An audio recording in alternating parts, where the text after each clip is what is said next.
Hello दोस्तों, स्वागत है आपका आपके यूट्यूब चैनल स्टडी की पाठशाला में। तो करंट अफेयर की सीरीज़ स्टार्ट हुई थी जिसमें आपके साथ डिस्कस किया जाएगा जनवरी से सितंबर तक की करंट अफेयर। इसकी 2 क्लास हो गई हैं और तीसरी क्लास में आज स्टार्ट हो रही है। आज तीसरी क्लास है। अगर आप इस चैनल पर नए हैं तो चैनल को सब्सक्राइब कर लीजिए, बेल आइकन को प्रेस कर लीजिए जिससे आपको अगली वीडियो का नोटिफिकेशन मिल सके। आइए आज की क्लास स्टार्ट करें। तो पहला क्वेश्चन है, किस राज्य की कोरबा ऑर्डिनेंस फैक्ट्री में AK-203 असॉल्ट राइफल का निर्माण शुरू हुआ? तो किस राज्य की कोरबा ऑर्डिनेंस फैक्ट्री में AK-203 असॉल्ट राइफल का निर्माण शुरू हुआ? तो उत्तर प्रदेश में असॉल्ट राइफल का निर्माण शुरू हुआ है। और ये कहाँ? अमेठी ज़िले में। तो अमेठी ज़िले में, उत्तर प्रदेश के अमेठी ज़िले में ऑर्डिनेंस फैक्ट्री में AK-203 असॉल्ट राइफल, ध्यान रखिएगा इसका नाम असॉल्ट राइफल है, AK-203 असॉल्ट राइफल का निर्माण शुरू हुआ। डील किसके बीच हुई है? तो भारत और रूस के बीच ये डील हुई है AK-203 के निर्माण के लिए।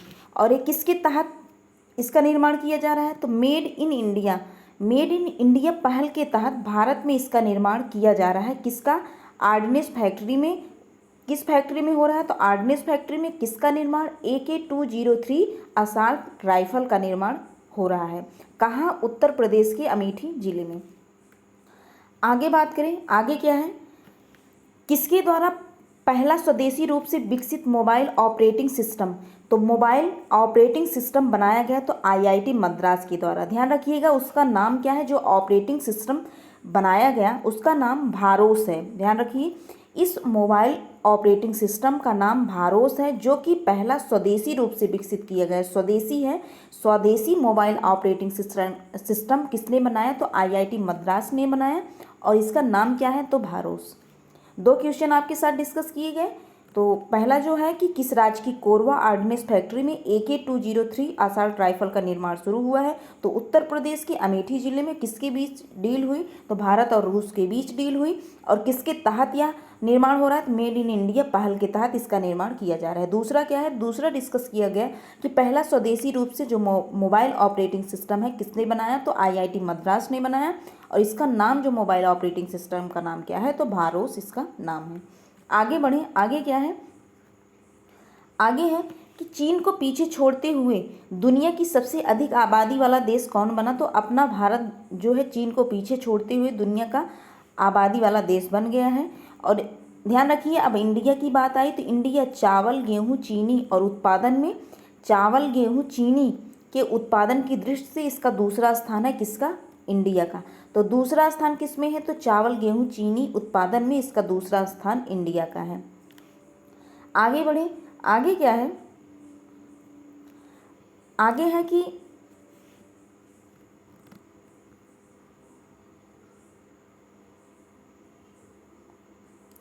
किस देश के राष्ट्रपति अब्देल फतह अल सीसी 74वें गणतंत्र दिवस समारोह में मुख्य अतिथि के रूप में शामिल हुए? तो किस नंबर का गणतंत्र दिवस था? ध्यान रखिए 74 नंबर का गणतंत्र दिवस था। और किसके राष्ट्रपति ने मुख्य अतिथि के रूप में भाग लिया? तो मिस्र के राष्ट्रपति का नाम क्या है? तो अब्देल फतह अल सीसी। तो अब्देल फतह अल सीसी जो थे मुख्य अतिथि के रूप में गणतंत्र दिवस के समारोह में शामिल हुए थे। तो कहाँ के थे? मिस्र के थे। अब बात करें कि जो गणतंत्र दिवस होता है इसकी अध्यक्षता कौन करता है? तो भारत के राष्ट्रपति, जो वर्तमान में राष्ट्रपति हैं द्रौपदी मुर्मू जी हैं, यही जो होती हैं कि गणतंत्र दिवस समारोह की जो अध्यक्षता करती हैं। तो कहाँ के राष्ट्रपति आए थे? तो अब्देल फतह अल सीसी मिस्र के राष्ट्रपति 74वें गणतंत्र दिवस के समारोह में आए थे। और किसने अध्यक्षता की थी? तो भारत के राष्ट्रपति द्रौपदी मुर्मू जी ने की थी। अब अगर बात करें कि 1955 में राजपथ पर पहली परेड हुई थी, तो 1955 में इसके स्टैटिक जीके की बात करें तो आज वर्तमान में राजपथ का नाम बदलकर क्या कर दिया गया है? तो कर्तव्य पथ कर दिया गया है। वर्तमान में ये कर्तव्य पथ के नाम से जाना जा रहा है। तो जब राजपथ में पहली परेड हुई थी तो उस समय मुख्य अतिथि के रूप में कौन आए थे? 1955 की बात की जा रही है। तो पाकिस्तान के गवर्नर जो पाकिस्तान के गवर्नर जनरल मलिक गुलाम मोहम्मद आए थे। तो मलिक गुलाम मोहम्मद कब भारत में मुख्य अतिथि के रूप में गणतंत्र दिवस पर आए थे? तो 1955 में, जब राजपथ पर पहली परेड हुई थी। राजपथ को आज किस नाम से जाना जाता है? तो कर्तव्य पथ के नाम से जाना जाता है। अब अगर बात करें कि 1950 में, जब 1950 में गणतंत्र दिवस परेड में पहली बार जब गणतंत्र दिवस परेड हुआ था, उस समय इंडोनेशिया के राष्ट्रपति मुख्य अतिथि के रूप में आए थे। कौन थे? सुकर्लो। ये पहले अतिथि थे। जब 1950 में गणतंत्र दिवस की पहली परेड हुई थी, तो उस समय इंडोनेशिया के मुख्य अतिथि के रूप में कौन आए थे? तो सुकर्लो, जो इंडिया के राष्ट्रपति थे, वो पहले मुख्य अतिथि के रूप में आए थे भारत में। और किस लिए गणतंत्र दिवस मनाया जाता है? क्योंकि 26 जनवरी 1950 को संविधान क्या हुआ था? लागू हुआ था। इसी कारण क्या करता है, 26 जनवरी को क्या मनाया जाता है? गणतंत्र दिवस मनाया जाता है। और इस बार ध्यान रखिए, कौन राष्ट्रपति मुख्य अतिथि के रूप में, कहाँ के राष्ट्रपति मुख्य अतिथि के रूप में आए थे? तो अब मिस्र के राष्ट्रपति आए थे। उनका नाम क्या है? अब्देल फतेह अल सीसी उनका नाम है। किस नंबर का गणतंत्र दिवस है? तो 74 नंबर का गणतंत्र दिवस है। और किसने अध्यक्षता की थी? तो भारत के राष्ट्रपति, जो कि वर्तमान में द्रौपदी मुर्मू जी हैं। आगे बढ़े। आगे क्या है? आगे है अंडमान और निकोबार द्वीप समूह के कितने द्वीपों का नामकरण परमवीर चक्र विजेताओं के नाम पर किया गया? तो 21 द्वीपों का नाम परमवीर चक्र विजेताओं के नाम पर किया गया। किसके द्वारा किया गया? तो पीएम मोदी के द्वारा किया गया। और कौन अवसर पर हैं? तो किसके अवसर पर, ये किसके अवसर पर किया गया? तो पराक्रम दिवस, जो 23 जनवरी को पराक्रम दिवस मनाया जाता है, उन्हीं के अवसर पर पीएम मोदी जी ने 21 द्वीपों का नामकरण परमवीर चक्र विजेताओं के नाम पर कर दिया। और ये जो पराक्रम दिवस 23 जनवरी को मनाया जाता है, किसकी याद में मनाया जाता है? ध्यान रखिए, नेताजी सुभाष चंद्र बोस की याद में ही पराक्रम दिवस मनाया जाता है। 23 जनवरी को पराक्रम दिवस मनाया जाता है। अब अगर बात करें कि 2018 में पीएम मोदी द्वारा जो रास आइलैंड था, स्टैटिक जीके की बात करें, जो रास आइलैंड था, इसका नाम बदलकर नेताजी सुभाष चंद्र बोस रख दिया गया। कि 2018 में पीएम मोदी द्वारा रास आइलैंड, एक था नाम उसका, रास आइलैंड था, लेकिन इसका नाम बदलकर 2018 में क्या रख दिया गया? नेताजी सुभाष चंद्र बोस रख दिया गया। आगे अगर बात करें, एक बार रिपीट कर लें कि अंडमान और निकोबार द्वीप समूह के कितने द्वीपों का नामकरण परमवीर चक्र विजेताओं के नाम पर रखा गया? तो 21 द्वीपों का नाम रखा गया। किसके द्वारा? पीएम मोदी के द्वारा। कि कौन से अवसर पर? तो पराक्रम दिवस के अवसर पर रखा गया। पराक्रम दिवस कब मनाया जाता है? तो 23 जनवरी को पराक्रम दिवस मनाया जाता है नेता सुभाष चंद्र बोस की याद में। अब अगर बात करें अगले क्वेश्चन की, भारत और कौन सा देश मैत्री पाइपलाइन डीजल की आपूर्ति करेगा? तो भारत और कौन सा देश मैत्री पाइपलाइन डीजल की आपूर्ति करेगा? तो बांग्लादेश। बांग्लादेश की राजधानी क्या है? बात करें बांग्लादेश की, तो राजधानी ढाका है। प्रधानमंत्री कौन है? शेख हसीना, जो कि वर्तमान में प्रधानमंत्री कहाँ की है? बांग्लादेश की है। इनके बीच क्या कर दिया गया है? पाइपलाइन डीजल की आपूर्ति के लिए समझौता किया गया है। आगे बात करें, आगे है कि किस राज्य सरकार ने 2025 तक भारत का पहला हरित राज्य, किस राज्य सरकार ने 2025 तक भारत का पहला हरित राज्य बनने का लक्ष्य रखा है? तो हिमाचल प्रदेश ने भारत का पहला हरित राज्य बनने का लक्ष्य रखा है। अगर अब बात करें हिमाचल प्रदेश की स्टैटिक जीके की, तो ग्रेट हिमालयन नेशनल पार्क कहाँ है? तो हिमाचल प्रदेश में। पिन वैली नेशनल पार्क कहाँ है? हिमाचल प्रदेश में।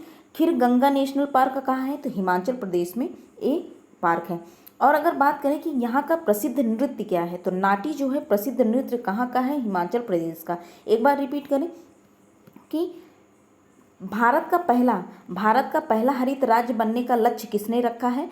तो हिमाचल प्रदेश ने 2025 तक भारत का पहला हरित राज्य बनने का लक्ष्य रखा है। तो हरित राज्य बनने का लक्ष्य रखा है। अब पूछा जाए great Himalayan national park, Pin valley national park, Kheer Ganga national park कहाँ है? तो हिमाचल प्रदेश में। और हिमाचल प्रदेश का सबसे प्रसिद्ध नृत्य क्या है? तो नाटी जो है हिमाचल प्रदेश का सबसे प्रसिद्ध नृत्य है। तो ध्यान रखिएगा। आगे बढ़े। आगे क्या है? महत्वपूर्ण क्वेश्चन है। वर्ष 2023 की पद्म विभूषण पुरस्कारों के तहत इस बार कितने लोगों को पद्म विभूषण से सम्मानित किया गया? तो ध्यान रखिए, पद्म विभूषण अब बात करें 2023 में 106 लोगों को अवार्ड दिया गया। इसमें 106 लोगों को, तो जो 6 हैं इसमें 6 पद्म विभूषण और 9 पद्म भूषण और 91 लोगों को पद्म श्री से सम्मानित किया गया। इसमें जबकि 19 महिलाएं क्या थी, अवार्ड लिस्ट में शामिल थी। 19 महिलाएं, इसमें जो अवार्ड लिस्ट में 19 महिलाएं शामिल थीं।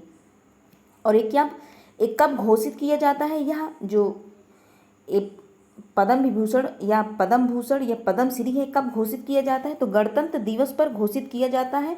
ये संध्या काल में, जो जिस दिन गणतंत्र दिवस रहता है उसकी संध्या काल में इस अवार्ड को घोषित किया जाता है कि कितने व्यक्ति को अवार्ड मिला है। आगे बात करें इसके कि भारत का जो सर्वोच्च सम्मान, ध्यान रखिए भारत का जो सर्वोच्च सम्मान है भारत रत्न है, उसके बाद पद्म विभूषण है, उसके बाद पद्म भूषण है और उसके बाद पद्म श्री है। अब बात करें कि 6 लोगों को पद्म विभूषण मिला है, तो ध्यान रखिए बहुत महत्वपूर्ण है 6 लोग। इनके नाम सबसे पहले ध्यान कर लें। श्री बालकृष्ण दोषी, ये वास्तुकार हैं, इनको मरणोपरांत मिला है कौन सा, पद्म विभूषण पुरस्कार, इनसे सम्मानित किए गए हैं। उसके बाद श्री जाकिर हुसैन है, तबला वादक। SM कृष्णा, एक क्या है, पूर्व CM है कर्नाटक के, पूर्व CM कर्नाटक के हैं कि इनको सार्वजनिक मामले के रूप में इनको मिला है। श्री दिलीप महालनोबिस, इनको बाल चिकित्सक हैं, ये मरणोपरांत इनको मिला है क्या, पद्म विभूषण। और निवास वर्धान है, निवास वर्धान एक क्या है, विज्ञान व इंजीनियरिंग के क्षेत्र में से संबंधित है। मुलायम सिंह यादव, ये पूर्व CM कहाँ के, उत्तर प्रदेश के हैं, इनको मरणोपरांत पद्म विभूषण मिला है। अब अगर बात करें कि जो SM कृष्णा है, जो क्या पूर्व कर्नाटक के CM या मुख्यमंत्री रह चुके हैं, इनका फुल नेम क्या है, तो सोमनाहल्ली मलैया कृष्णा। ध्यान रखिएगा, कभी कभी फुल नेम दे दिया तो आप नहीं समझ पाएंगे। SM कृष्णा तो ठीक है कृष्णा, लेकिन इनका SM से क्या होता है, सोमन्नाहल्ली मलैया कृष्णा। तो सोमन्नाहल्ली मलैया कृष्णा है इनका फुल नाम, और शॉर्टकट में क्या है, SM कृष्णा, जो कि कर्नाटक के पूर्व मुख्यमंत्री हैं। ये किससे संबंधित है, तो सार्वजनिक मामले से संबंधित है। तो 3 लोगों को मरणोपरांत पद्म विभूषण दिया गया। कौन कौन से हैं, तो बालकृष्ण दोषी हैं, और कौन है, दिलीप महालनोबिस हैं, और मुलायम सिंह यादव हैं, जो कि उत्तर प्रदेश के क्या थे, पूर्व मुख्यमंत्री थे। 3 व्यक्ति को मरणोपरांत दिया गया क्या, पद्म विभूषण। अब बात कर लें इसकी याद करने की ट्रिक। आइए याद करने की ट्रिक फटाफट देखें। याद करने की ट्रिक क्या है, बालक कृष्ण जाकर मुलायम दिल को कृष्ण के निवास पर रखो। दिल क्या है, मुलायम है, मुलायम दिल को कृष्ण के निवास पर रखो। क्या कहा जा रहा है, उनको ऑर्डर दिया जा रहा है कि बालक कृष्ण, हे बालक कृष्ण, जाकर मुलायम दिल को कृष्ण के निवास पर रखो। अब ध्यान रखिए इस ट्रिक को, तो ट्रिक हो गई। अब इसको कैसे आप एग्जीक्यूट करेंगे, तो बालकृष्ण दोषी को मरणोपरांत दिया जा रहा है। उसके बाद बालकृष्ण दोषी हो गए, जाकर जाकिर हुसैन, मुलायम सिंह यादव, दिलीप महालनोबिस, कृष्ण SM कृष्णा, और निवास पर रख दो तो निवास वर्धान।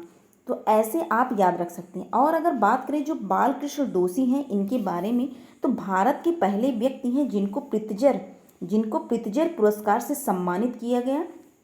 ये बात ध्यान रखिएगा, प्रित्जकर पुरस्कार से इनको सम्मानित किया जाए। ये भारत के पहले व्यक्ति हैं कि जिनको प्रित्जकर पुरस्कार से सम्मानित किया गया है। तो बालकृष्ण दोषी, बालक कृष्ण, जाकर मुलायम दिल को कृष्ण के निवास पर रख दो। तो बालक कृष्ण से क्या हो जाएगा, बालकृष्ण दोषी, जाकर जाकिर हुसैन, मुलायम सिंह यादव, दिलीप महालनोबिस, कृष्ण SM कृष्णा, और निवास पर रख दो निवास वर्धान। तो इनके फुल फॉर्म SM कृष्णा के फुल फॉर्म को भी ध्यान रखिएगा। आगे बढ़ें, आगे क्या है, आगे है कि लॉन्च हुई भारत की पहली इंट्रानेजल कोविड-19 वैक्सीन का नाम क्या है। तो ध्यान रखिए, पहली इंट्रानेजल कोविड-19 वैक्सीन का नाम इनकोवैक है। किसका नाम, ये भारत की पहली इंट्रानेजल इंट्रानेजल कोविड-19 वैक्सीन है। इसका नाम क्या है? इनकोवैक को वैक्सीन है। अब बात करें कि लॉन्च किसने किया है, तो केंद्रीय स्वास्थ्य मंत्री कौन है? मनसुख मंडाविया हैं। प्लस और किसने लॉन्च किया, तो विज्ञान और प्रौद्योगिकी मंत्री कौन है वर्तमान में? जितेंद्र सिंह। तो विज्ञान और प्रौद्योगिकी मंत्री जितेंद्र सिंह है, केंद्रीय स्वास्थ्य मंत्री मनसुख मंडाविया, इन दोनों ने लॉन्च किया है किसको? भारत की पहली इंट्रानेजल कोविड-19 वैक्सीन को। उसका नाम क्या है? इनकोवैक। अब बात करें कि जो निर्माण इसका हुआ इनकोवैक का, तो किस कंपनी ने की है? भारत बायोटेक। कहाँ की कंपनी है? तो हैदराबाद की कंपनी है। तो ध्यान रखिए, निर्माण किसने किया? भारत बायोटेक ने किया। भारत बायोटेक कहाँ की कंपनी है? तो हैदराबाद की कंपनी है। अब अगर बात करें इसकी स्ट्रेटेजी की, तो जाइकोव डी, आपने सुना होगा जाइकोव डी, ये क्या है? पहली डीएनए आधारित वैक्सीन है, ध्यान रखिए। और कोविफेज जो है ये भी वैक्सीन है, ये क्या है? पौधे से प्राप्त पहली वैक्सीन है। जाइकोव डी ए भी वैक्सीन है, पहली डीएनए आधारित वैक्सीन है। कोविफेज ए पौधे से प्राप्त पहली वैक्सीन है। आगे बात करें, आगे क्या है? भारत द्वारा किस देश के साथ 100 से अधिक चीते प्राप्त करने का समझौता किया गया? भारत के द्वारा किस देश के साथ 100 से अधिक चीते प्राप्त करने का समझौता किया गया? तो दक्षिणी अफ्रीका के साथ 100 से अधिक चीते प्राप्त करने का समझौता किया गया। आगे बात करें, आगे है किस देश की उत्कृष्ट महिला क्रिकेटर को सम्मानित करने के लिए डेबी हॉकले मेडल की घोषणा की गई? तो न्यूजीलैंड की जो महिला क्रिकेटर हैं, इनको सम्मानित करने के लिए डेबी हॉकले मेडल की घोषणा की गई। अब बात करें न्यूजीलैंड की, न्यूजीलैंड किस महाद्वीप पे है? तो ओशनिया महाद्वीप पर स्थित है न्यूजीलैंड। और इसकी राजधानी क्या है? वेलिंगटन। न्यूजीलैंड की राजधानी वेलिंगटन है। उसका जो न्यूजीलैंड की करेंसी क्या है, जो मुद्रा क्या है? तो डॉलर इसकी क्या है?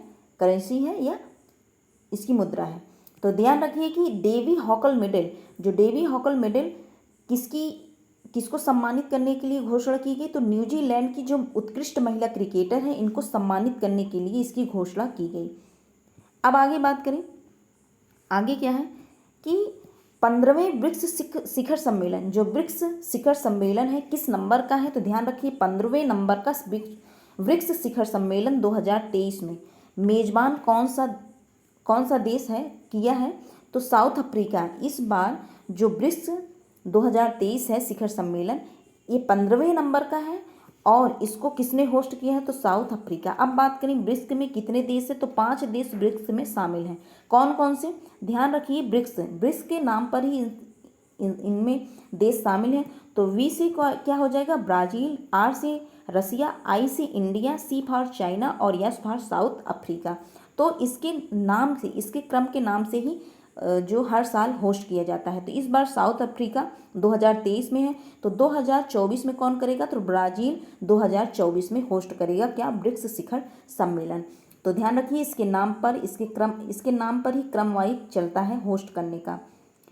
अब आगे बढ़े, आगे क्या है कि गणतंत्र दिवस जो हुआ था उसमें झांकी प्रस्तुत की जाती है। तो इस बार जो किस राज्य ने जीता है झांकी गणतंत्र दिवस 2023 के लिए सर्वश्रेष्ठ झांकी पुरस्कार? तो उत्तराखंड की झांकी सर्वश्रेष्ठ पुरस्कार जीती हुई है। तो ध्यान रखिए किस राज्य की झांकी ने गणतंत्र दिवस 2023 के लिए सर्वश्रेष्ठ झांकी का पुरस्कार जीता? तो उत्तराखंड की जो झांकी है सर्वश्रेष्ठ पुरस्कार जीती है। अब आगे बात करें,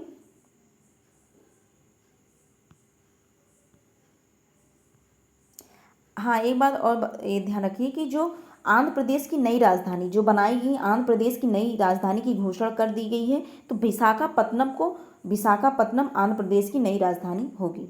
आगे अब बात करें, आगे क्या है? आगे है कि विश्व आर्द्रभूमि दिवस। अब ध्यान रखिए विश्व आर्द्रभूमि दिवस किस तिथि को मनाया जाता है? तो 2 फरवरी को विश्व आर्द्रभूमि दिवस मनाया जाता है। इसका उद्देश्य क्या है कि भूमि की सुरक्षा के बारे में जागरूकता फैलाना इसका उद्देश्य है। इस बार थीम क्या है? वेटलैंड्स रिस्टोरेशन के लिए समय। वेटलैंड्स रिस्टोरेशन के लिए समय इसकी थीम है। ये पहली बार यह दिवस कब मनाया गया? तो 1977 में पहली बार विश्व आर्द्रभूमि दिवस मनाया गया। तो विश्व आर्द्रभूमि दिवस, जैसा कि आप जान रहे हैं कि 2 फरवरी को, अब हम लोग 2 फरवरी मतलब फरवरी के करंट अफेयर में आ गए हैं। तो 2 फरवरी को विश्व आर्द्रभूमि दिवस मनाया जाता है। भारत में कुल कितने 75 या 75 आर्द्र भूमि क्षेत्र हैं। आगे बात करें, आगे क्या है कि अडानी ग्रुप ने इजराइल में किस बंदरगाह का अधिग्रहण किया है, मतलब उसको अधिग्रहण किया है।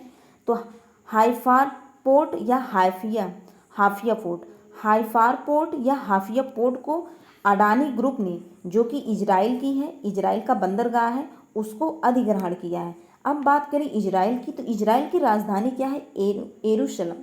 यरूशलेम इजराइल की राजधानी है। मुद्रा क्या है, न्यू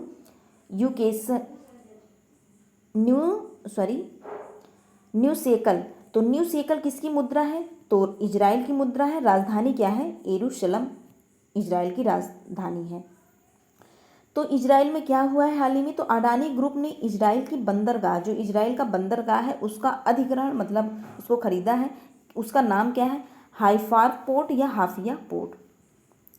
अब आगे बात करें, आगे क्या है कि वित्त मंत्री निर्मला सीतारमण, जो वित्त मंत्री वर्तमान में निर्मला सीतारमण जी हैं, उन्होंने बजट 2023-24 भाषण में किस योजना को शुरू करने की घोषणा की है, महत्वपूर्ण है, ध्यान रखिएगा। तो किस योजना की घोषणा की है, तो मिष्टी योजना है, अमृत धरोवर है और पीएम प्रणाम योजना है। तो मिष्टी, अमृत धरोवर, पीएम प्रणाम योजना की घोषणा 2023-24 के बजट में वित्त मंत्री निर्मला सीतारमण जी ने की है।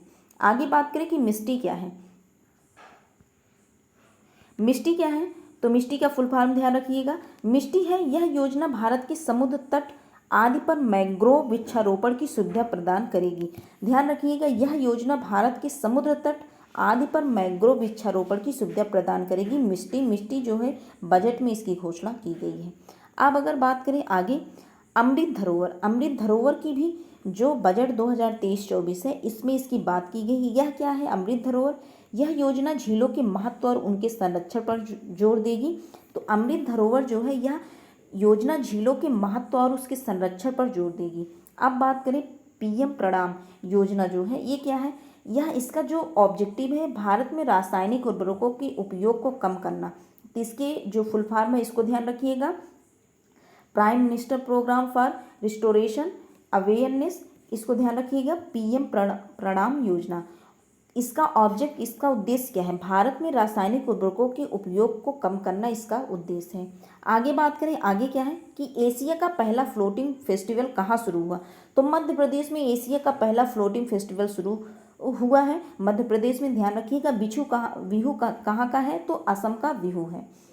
इसके स्ट्रेटजी की आप अगर बात करें कि संयुक्त अरब अमीरात के उपराष्ट्रपति राशिद अल मकूतम ने अल मिनहाद शहर का नाम बदलकर क्या नाम कर दिया, तो कहाँ के उपराष्ट्रपति ने, तो संयुक्त अरब अमीरात के राष्ट्रपति ने किस शहर का नाम, अल मिनहाद का शहर का नाम बदला, क्या रखा, हिंद शहर।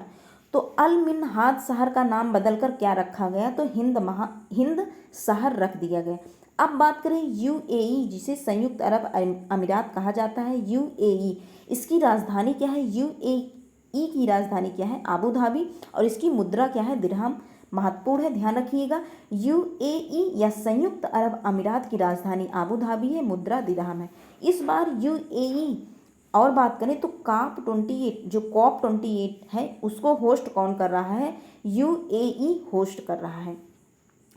और आगे बढ़ें, आज के लिए बस इतना ही। एक बार इसको रिपीट कर लें कि संयुक्त अरब अमीरात के उपराष्ट्रपति जो राशिद अल मकतूम हैं, मकतूम ने अल मिनहाद शहर का नाम बदलकर क्या रख दिया गया है, तो हिंद शहर रख दिया गया है। तो यूएई की बात करें तो ये संयुक्त अरब अमीरात को ही शॉर्टकट में यूएई कहा जाता है। इसकी राजधानी अबू धाबी है और मुद्रा क्या है, दिरहम है। तो यूएई हाल ही में क्या कर रहा है, तो जो कॉप 28 है इसको होस्ट किया है, किसने, यूएई ने होस्ट किया है। तो आज के लिए बस इतना ही। अगर आपको वीडियो पसंद आया है तो like share and subscribe to my channel. मिलते हैं नेक्स्ट वीडियो में। Thank you.